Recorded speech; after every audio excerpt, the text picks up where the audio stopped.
Chapter 5 of the Hero Syndicate is titled Hope's Hope. Esther and Rebecca sneaked into Hope's house through the window. Esther asked Rebecca how Hope's late mother looked like. Rebecca described her, and Esther saw a picture of someone matching that description, holding Hope and his father in the picture. She carried a scanner and scanned that your mother's face, and they sneaked out back, with Rebecca not understanding what had just happened. Esther called Teresa, who carried her to the hospital quickly. She put a small technological gizmo on Hope's forehead and another on hers. She started talking, and Hope, in that coma state, was in a trance where he heard someone saying, "Fight, son. Come back to life, for I'm alive. I'm back on earth. Come and meet me. It's been long we discussed." Then Esther put the scanner she used on his mom picture on his forehead and pressed it, and he saw his mother's face. He fought somehow and came back to life. When he opened his eyes, he asked, "Where is she?" Esther replied, "I'm sorry, she's still dead. That was me acting as her."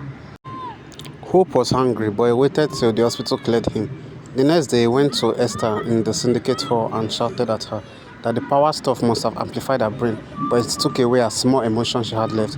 Esther shouted back that she's a lady, so she understands emotion more than him, and he should be grateful to her because he could have died before she figured another way. Hope said that it was what he wanted. He wanted to die to meet his real mom, and Esther tricked him, as if his mom was alive so he would still meet her. Esther then said that he can still commit suicide if he wants. Rebecca stepped in and said that she didn't even know that it was what Esther did. She's his bestie that wanted him alive more than anyone, but she wouldn't have done that if it was her that had that brain. Yusuf said that they are being ridiculous, both Rebecca and Hope. Rebecca shouted at Yusuf that she wasn't surprised that he supported her tricking Hope, since he did that to her to make her arrest her boyfriend.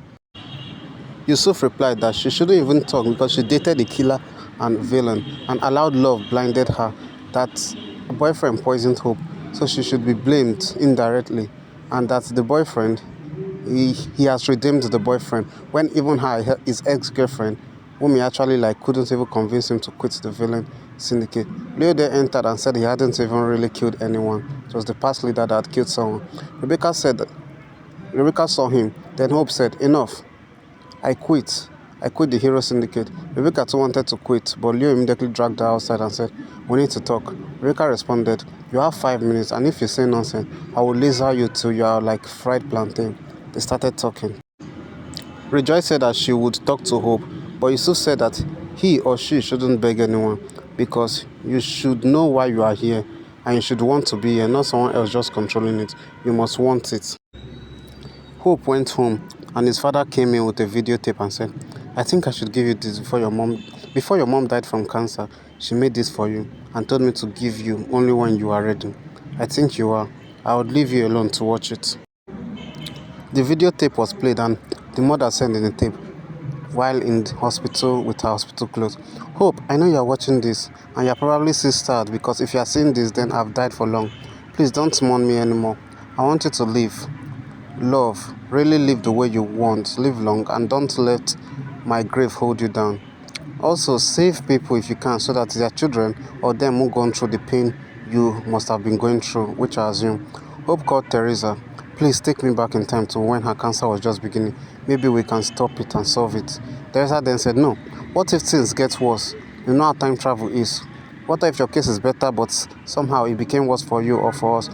What if it affects me? What if I never gave birth due to the timeline change that I changed? No, stop trying to avoid your pain and face it. I have most of the reason to go back in time and change some part of my life, and I didn't even do it. Neither had the power." Hope just cut the call out of anger and cried out loud. His dad heard his cry in the living room and was also crying. Rejoice called Hope. He saw the call and he didn't answer, so she sent a voice message which he listened to. It said, "Hey, we are going to catch some rugged scientists that are building chemicals that are affecting people badly. We may need your help. I just sent you the address." Hope stopped the voice message. Leo then gave Yusuf a file containing some paper information he had, and said, "Don't mess with him. You would lose." Yusuf then gave him a tape, which he watched and saw his friend dressed as one of the Hero Syndicate members, since his friend was a big fan of that Hero Syndicate member, since that was his favorite hero. But a villain saw him and assumed he was the hero and started fighting him. So he collected the villain's gun and shot the villain, but the villain dodged, and his dad, that Leo's dad was just passing and he hits his dad. That was how his dad died. Leo cried out, "It was my own friend. It was all a mistake. No wonder I always felt uneasy around me after my dad's death, but somehow he could not leave me. He felt he owed me a responsibility to protect me." Rebecca said, "You have to let him know that you know, and you are forgiving him. Just as I was forgiving you and Yusuf, he has to forgive himself too. Let's go there now. It wasn't his fault, and now you don't have any motive of revenge anymore because it was all a mistake." Yusuf said, "Okay, first of all, I still stand by my word that I did not do anything wrong to you, and you would have soon found out your boyfriend was a killer or was the leader of a gang. So I still refuse to take blame for that. But now that they have gone, or you guys are going, rejoice, Esther and Teresa. Let's go." They entered the place, but the door was too strong, and Yusuf had left his door-piercing technological gadgets at the Hero Syndicate hall. Teresa hadn't learned how to phase yet with her time travel powers. Esther was still angry with Hope, so she couldn't use her brain power to think clearly, and she wasn't thinking straight. And Rejoice didn't want to Sonny scream, so it would not affect the ears of the other Hero Syndicate, since she usually do it when she was alone, and it was an ear-piercing power. A familiar voice said, "Step aside, I've got this." They turned back and saw Hope. He used the super strength to knock down the door, and they captured the scientists and involved the police, which handled everything, including the chemicals. Hope went to meet Esther. Esther said to him, "I'm sorry. Maybe I was wrong, but I just wanted you to be alive, and there was no time for us to think of many things.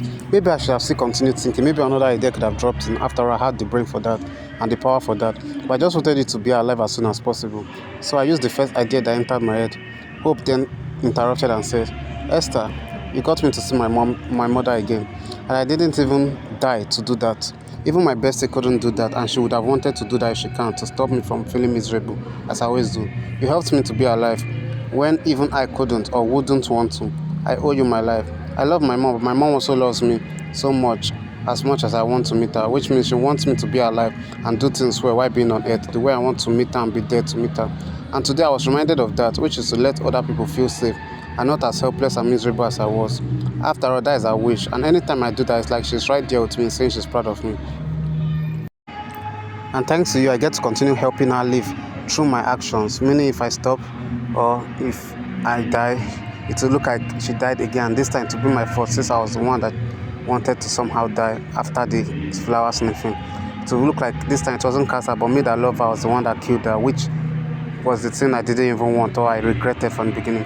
She was a fighter and my hero, so I should be a fighter and hero to others too.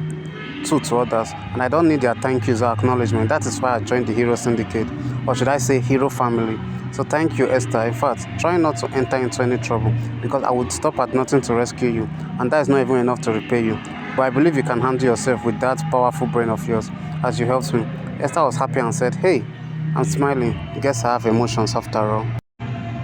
Yusuf then told them, "Guys, I need to tell you something. There's someone I need to tell you about, and I'm afraid he would end us up." Then Leo said, "Is it about the file I gave you and the picture you gave me?" Yusuf said, "Yes, but it's not even the person. Let me explain. Gather around. It's real life story time." A flash of light came out from a big golden hole, just like the type Teresa used to make, but bigger, and said, "I am here. Hey, Hero Syndicate. The Hero Syndicate killer is in your city. Okay." Chapter 6. The end of the Hero Syndicate. Look at it very well. It isn't the end of the Hero Syndicate. It's the end of the Hero Syndicate, meaning it's a question. Let's see how that works out.